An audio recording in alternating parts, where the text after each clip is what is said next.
Welcome back to Word Blindness Dyslexia Exposed. I'm Juliet Hahn, here with Brent Sopel, my co-host. Oh, nice shirt you got over there. I know, see.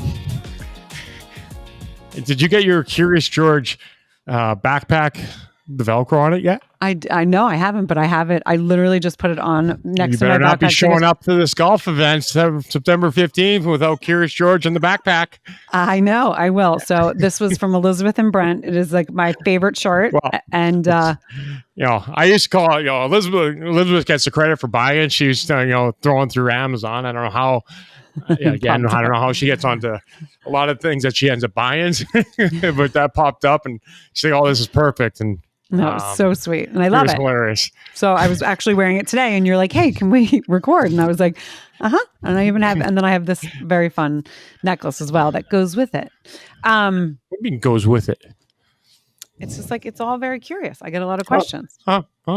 Okay. So it goes with it. So it's part of my style guide. Well, you need one. I've actually gotten so much better. Fuck off. Wow, we should bring up that. No. What was that? What was that? Or a year ago? No, it was 2 years ago. And as I said to Danielle, I was fucking with her, even though she's like, "No, you weren't." I was sure you are now. Sure you were. I love how you're backing out of that one. Yeah, I am backing it out because now I'm very good with my style. So we'll just leave it at that. We're in season 4, which is just incredible, crazy. We're full on into school, and we have a lot of people that ask us questions. And this year, I said to you, I have all these different things coming up. I told you the first thing, and you're like, let's talk about that. Because we're getting so much, people are listening to the podcast. People are becoming more aware, which is awesome, which is really awesome. But it is also like, how can we get the answers and get them to people without being on our phones all the time and not being able to do anything else. And this morning I was talking to Tommy, and he's like, "Hey, I got somebody to introduce you. I was speaking to this lady last night I used to work with and know her for 6 or 7 years, and she's dyslexic." And he's like, immediately, I'm like, "How do I know this?"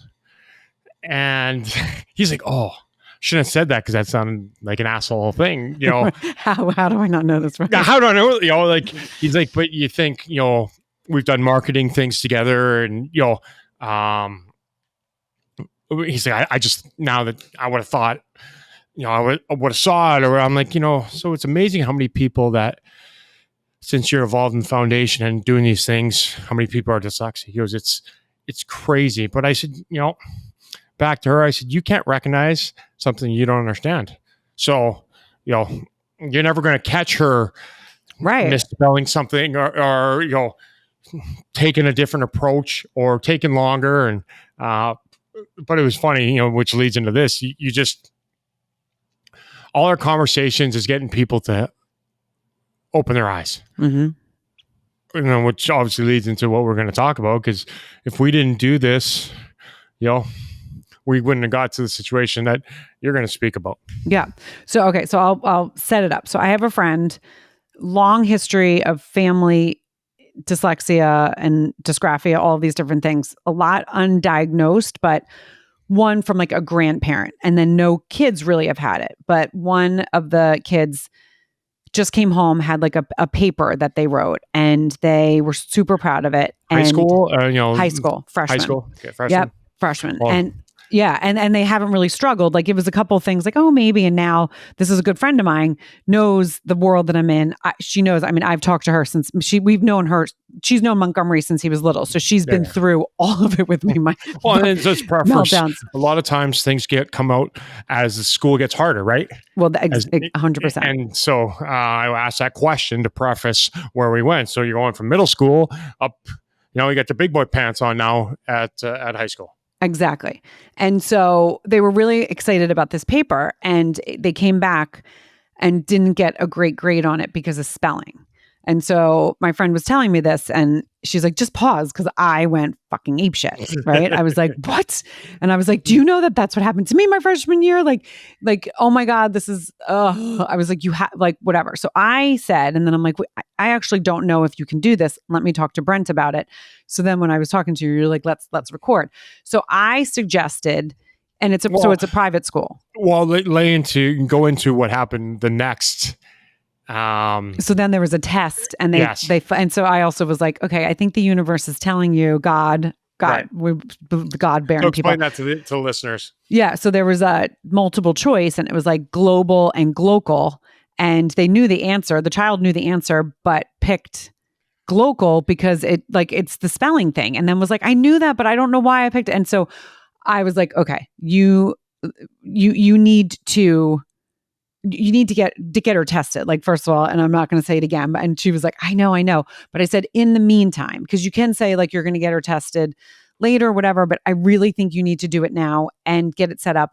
But I said, and so I want to know your take on this, because I was like, I actually don't know if you can do that, so let me find more information about it. So it is a private school, so I was like, I think you can go because of your family history. Also, their oldest is in college and is a special ed major specializing in dyslexia, and diagnosed the child with was like, oh my God, she's totally dyslexic.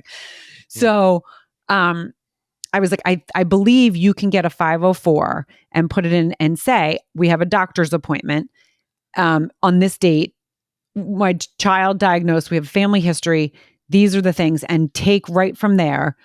Like, spelling will not be taken off. First of all, like, that blows my mind, because that angers me so much. So they didn't take what this child's paper was, which they were so excited about it, and they took off because of spelling. Like, also, like, hello, teacher. Like, okay, you see all these spelling mistakes. Is that something that maybe you'll be like, hey, wait a second, right? Like, that's a lot of spelling mistakes, not one or two mistakes. Maybe that's something you talk to the parent about, because it is a private school. So it's not like you're tied from the public school thing, right? So that's in itself. But also, to take off of because of spelling and take away from what the concept and what the child did, like the creativity. And that is what happened to me. I got slammed for all of that. So everything that I ever did was like, oh, but I got bad grades, and it was never looked at the creativity. And we all know, like, that's where I, really was like, oh, I'm not creative because X, Y, and Z. Oh, you're not. Well, Well, I have more of a problem in initially I had more of a problem with the fucking test. Global and global, right? They were trying to trick them. Global, right? You're trying to fucking trick a kid. Like, now it's multiple choice. Okay, 3 answers.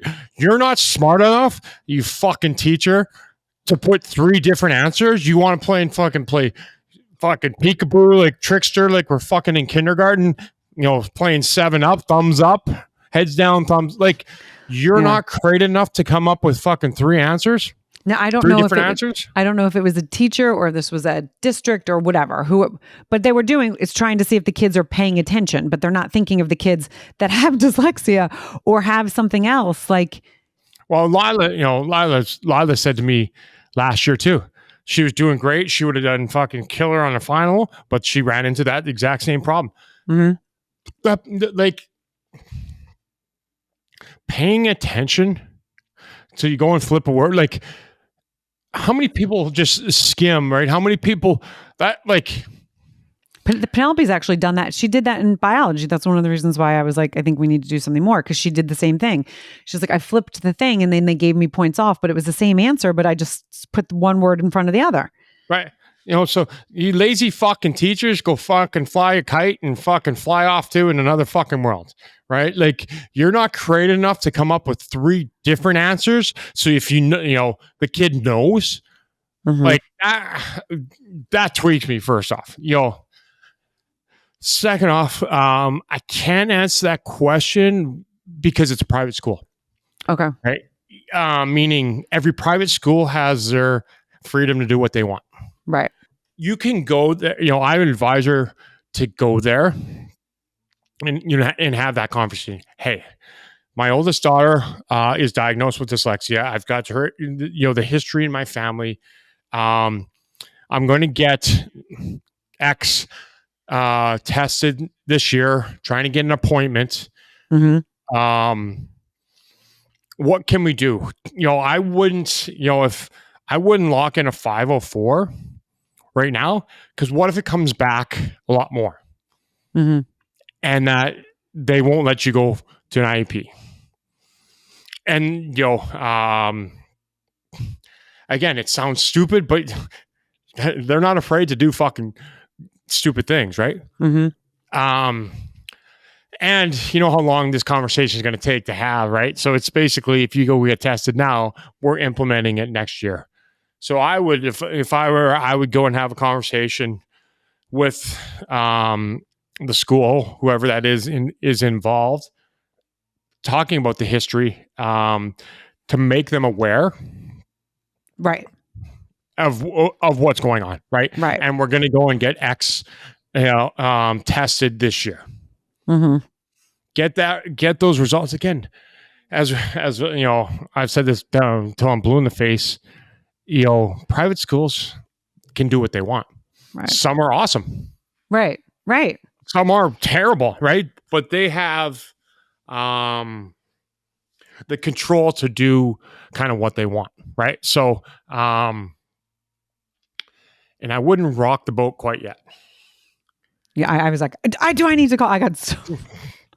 No, we're going. And that's coming from me, who loves to rock the boat, right? Yeah.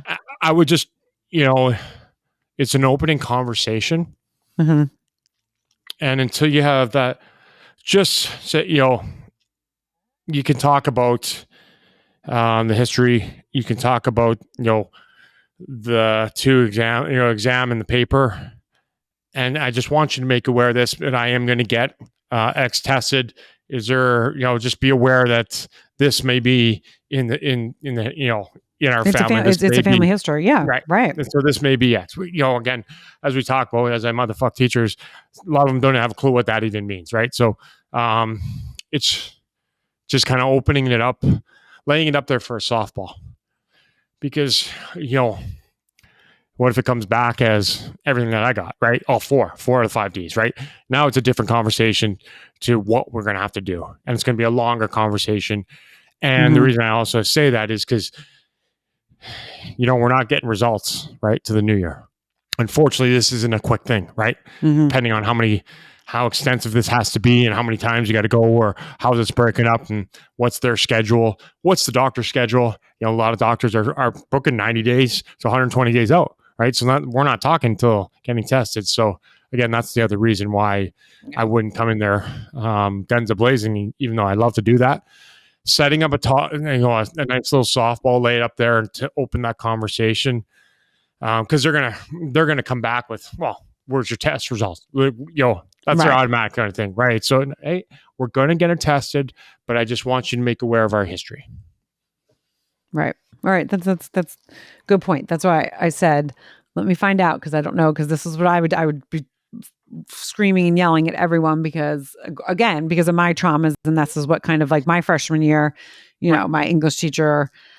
Same with me, English teachers standing up there, but it's I'd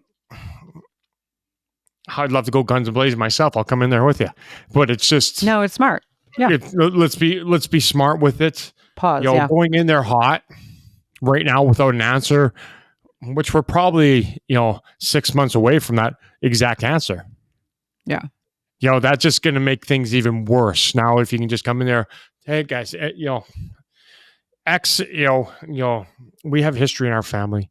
My oldest is in college right now, and, actually got diagnosed with dyslexia, is doing, and I think it might be down, might be here. Right. And here's what's happening. And here what reaffirmed it. So I just want you guys aware. I don't know is there something that we can do? Just pay attention.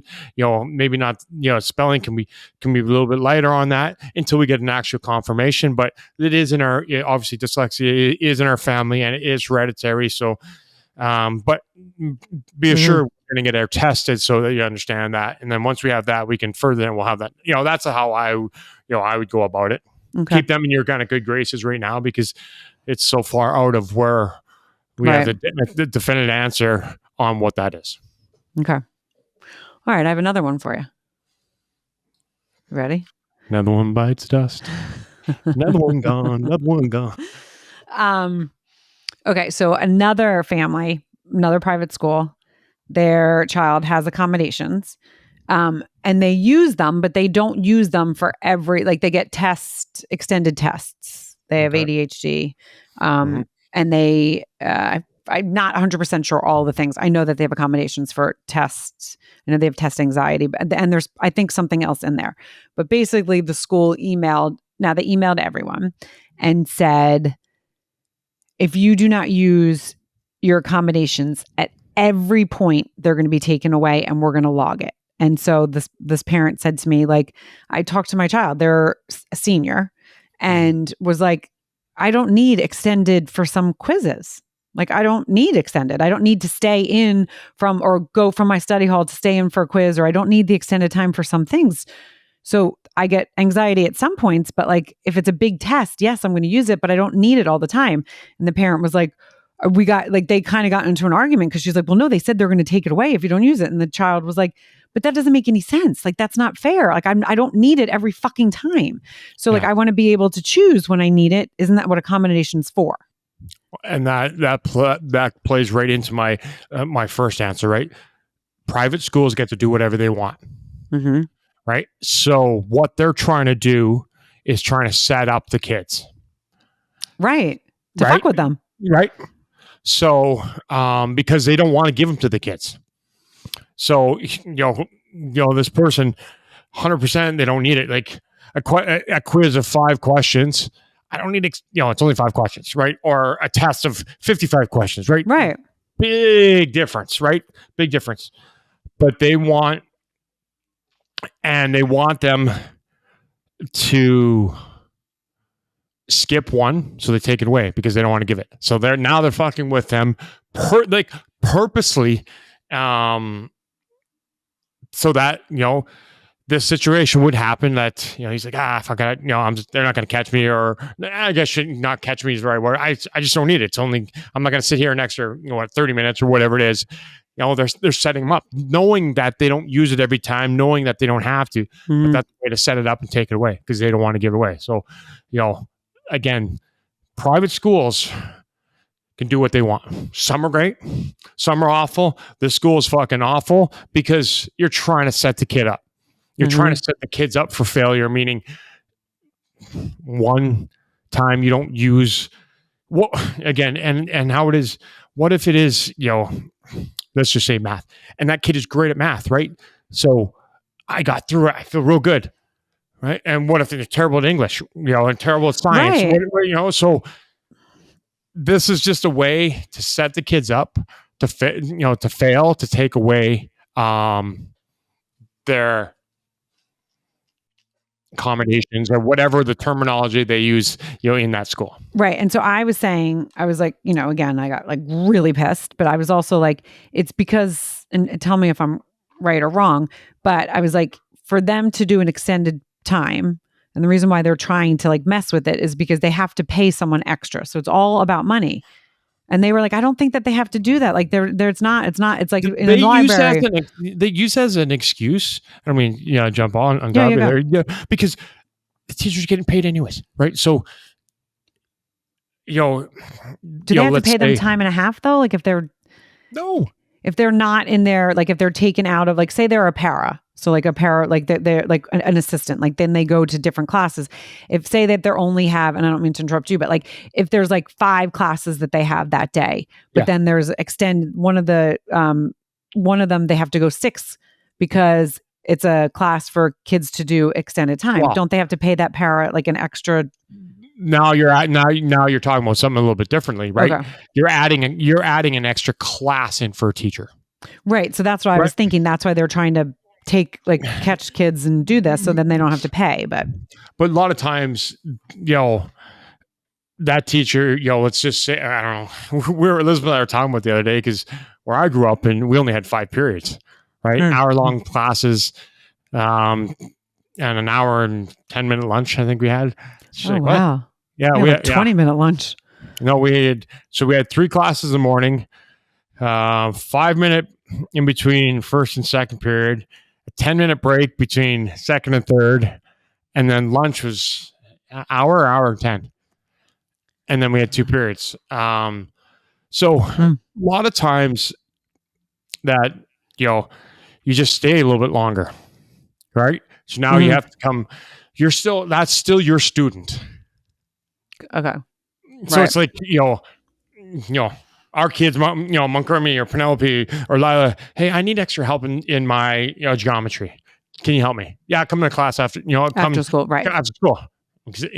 Same type of thing. Now, if you make an extra period that a PA or TA or a BA or 9A or whatever, AAA, whatever you said, where they all take, they all go into a classroom, and then, that might be it. But even if that's it, what are you talking? $25? $20? Right. $10? They're not making, $100 an hour, right? So like, what are we, financially, what are we actually talking? Right. And how many tests are there? Like, so there's a lot to this, but at the end of the day, the private schools get to do what they want, when they want, and how they want. And 9 out of 10 times, I've found one good private school.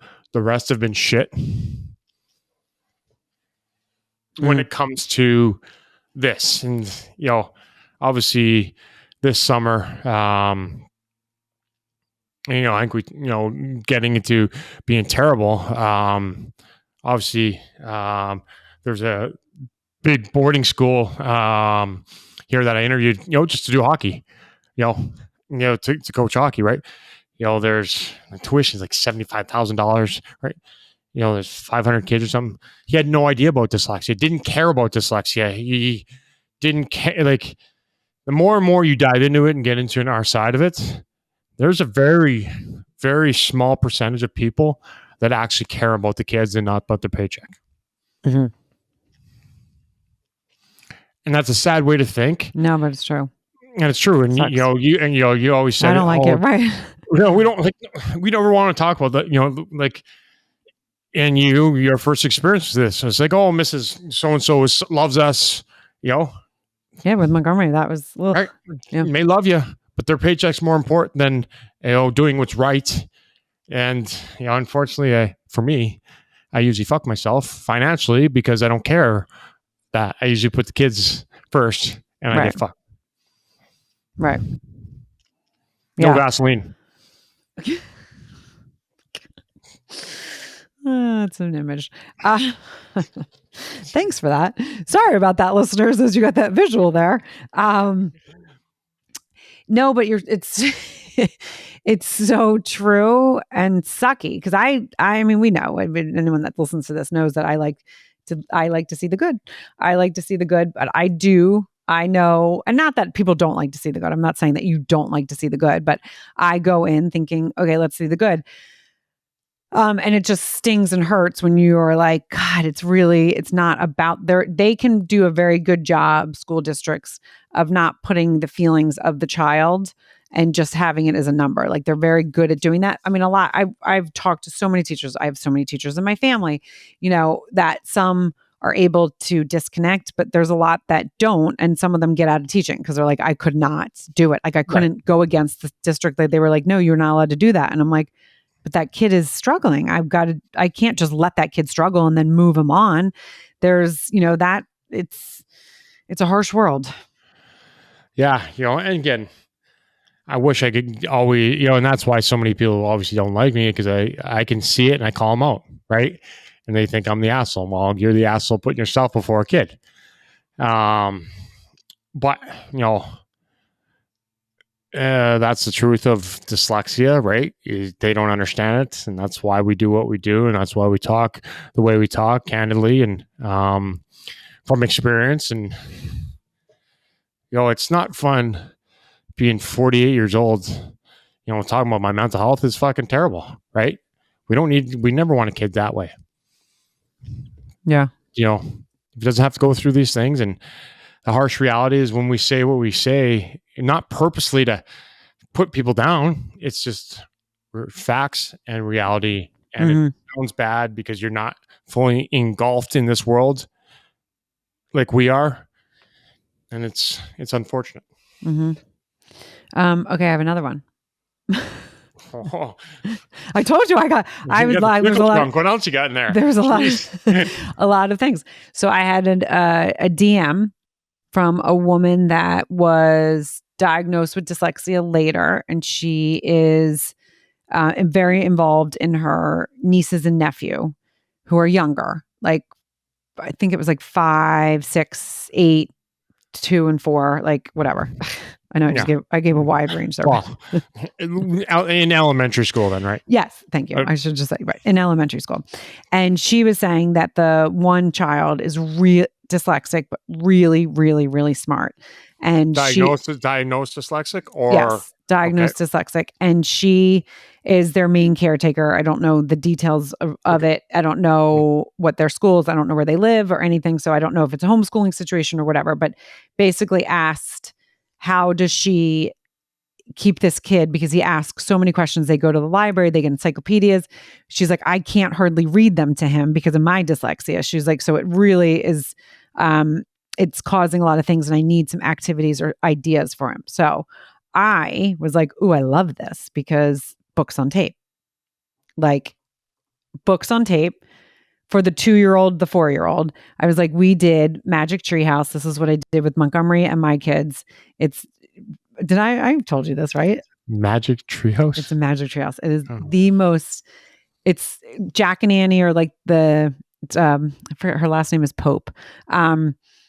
There's like hundreds, but they basically are 2 characters that go on adventures, but they go back in time or forward and I think it's always back in time, and they relive history. I know we're feelings of history, but it's really cool for the kids to like get into these adventures. So Jack and Annie go on these adventures. And so I have always done these books on tapes with the kids, as the listeners know, like in the kitchen, I would have it on when I was cooking dinner and the kids were coloring. Anytime we were in the car, I actually chose not to get a car with the TV in it because I was like, I want them to look outside. I want them to be curious. I want them to ask questions. Fuck.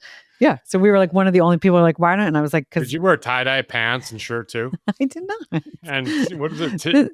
Tavlon sandals? No. Oh, are you talking about Tiva? I think we talked about this. No, I am not a traditional tree hugger, but there's certain things that I do. I'm like, I love that.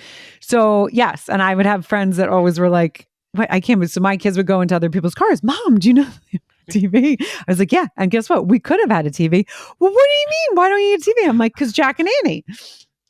So we used to listen, even Penelope, but that was where they got their love for reading. I really believe, because these were so much fun. And I could listen to them over and over. That's where Montgomery learned so much about his vocabulary. It's every time he would go in, teachers would be like, he's got such strong vocabulary. It was not, I couldn't read to those levels of the chapter books because of my dyslexia. So I did it this way. So I gave her that suggestion and I was like, I'll talk and find other things, but I want you to start with that. There's also the Who Was series. Do you want to know about that? So the Who Was series, again.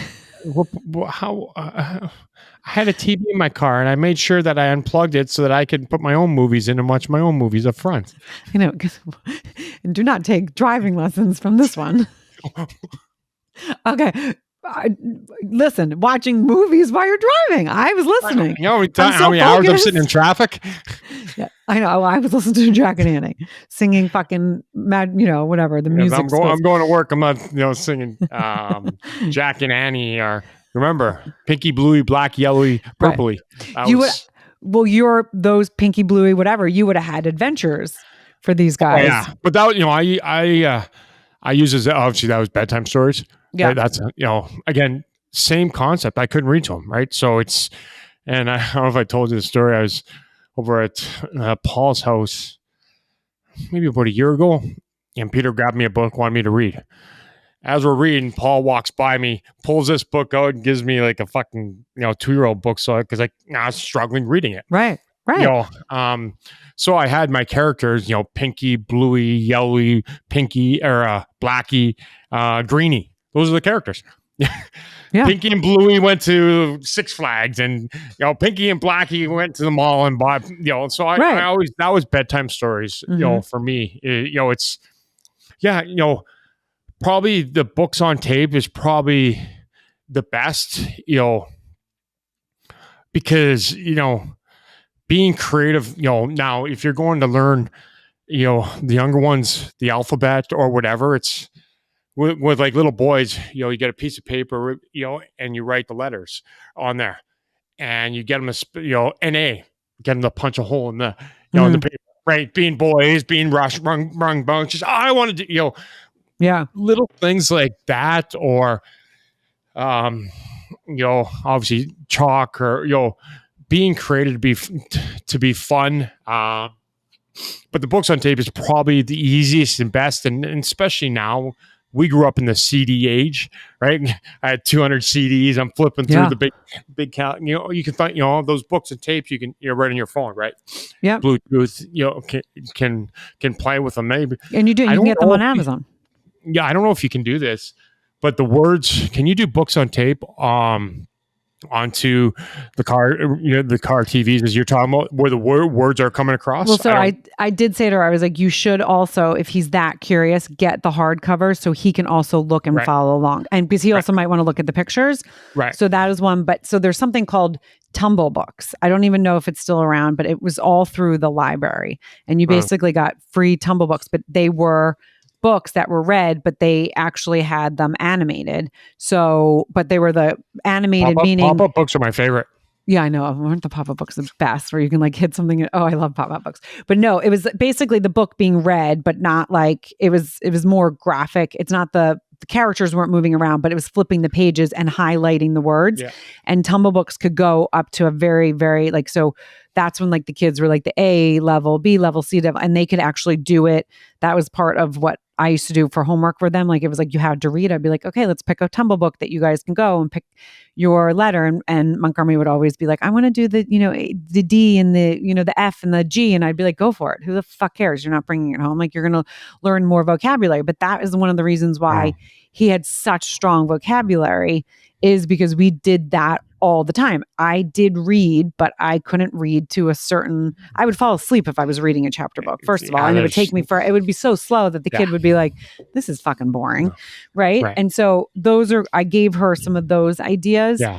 And those like the Tumble Books, my mom actually used to use for her kindergartners. Like that's what she would used to give the parents, be like, sign into the library and it was free.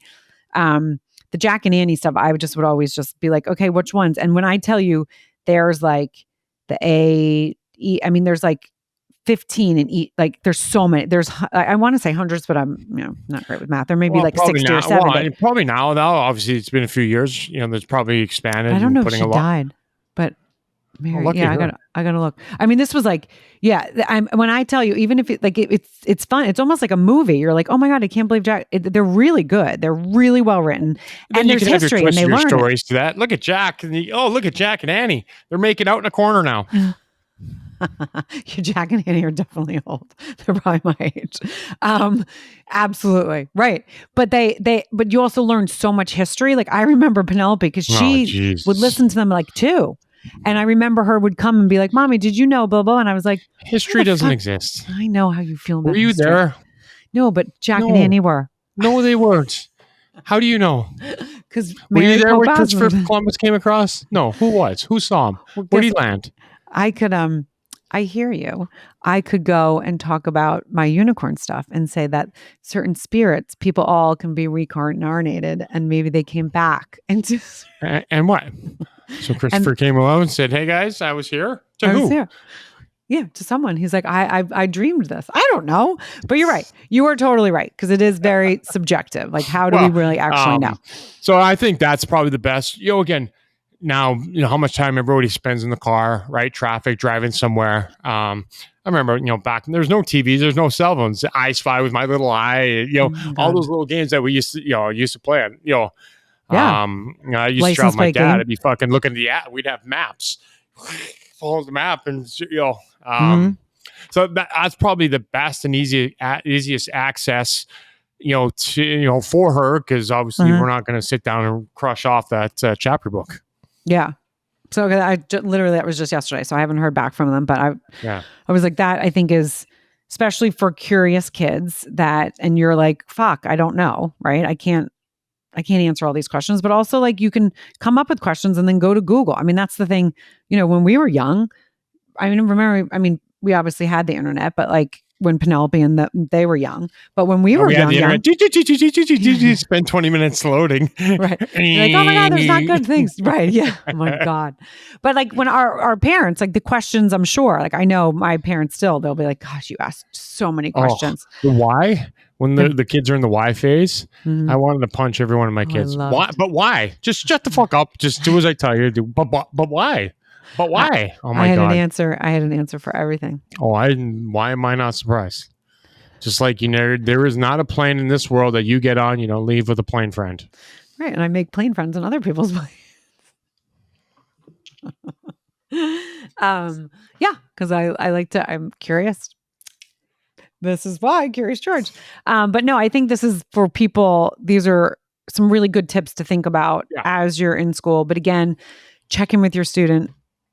Just check in, see how they're doing. If they're coming home grumpy or seeming, and yes, teenagers are grumpy just because of hormones, but there could be something else going on, and just kind of check in with them and see how they're doing. Like we have something called Power School, and I have friends that are like, I check Power School every day. I don't fucking check Power School ever. Like I trust that my kids are doing what they're supposed to be doing.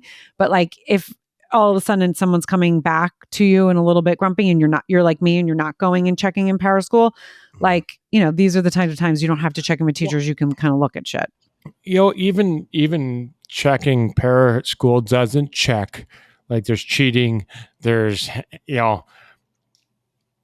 so that necessarily doesn't, it's, and I talked to mom the other day, kid comes home, obviously rambunctious and just goes fucking AWOL. Mm-hmm. But loves going to school, kindergarten, right? So I'm like, that's a win. Yeah. Yes, they spend the day focusing and enjoying school, and then unfortunately, that's home. That's a safe space. That's where they know they can go crazy. But the fact, it's a win that they are excited to go. Right? Like that little thing tells me everything you need to know, right? So it's exactly little things like that. No matter if you're in kindergarten or you're senior high school, asking these questions, you can find out a lot by a little answer. Yep. Right. My stomach hurts. I don't feel like going to school. Dig into that a little bit. Dig into that. Always. Always dig. Yeah. Always dig into that, especially, at any time. But also the other thing is, as school goes on, I think it is important. Like there's so many, parents that would be like, well, no, if my kid asks to take off, like, but again, check in. Like if my kids are like, hey, I need a day off. I'm like, you need one day off? Great. Take a day off. If you can say that, you're allowed to take a day off, just as long as you get your fucking shit done. But like, why? What's going on? Why do you need a day off? I'm just burnt. I don't want to do it. Right. I'm just tired. But if there's more to it, especially in the younger years when it's like, I don't want to go to school because my stomach hurts. There's something going on. The stomach or the headache. Yeah, exactly. Yeah. So definitely check in. We will come back to you next week with some more answers to questions that we're getting. And again, you got to check in with your kid. If you are finding that they're not opening up, you got to do a little bit more digging, especially if they're coming home. But what do I always say? Like, rate, review, and share, because you don't know who needs to hear this. And stay curious.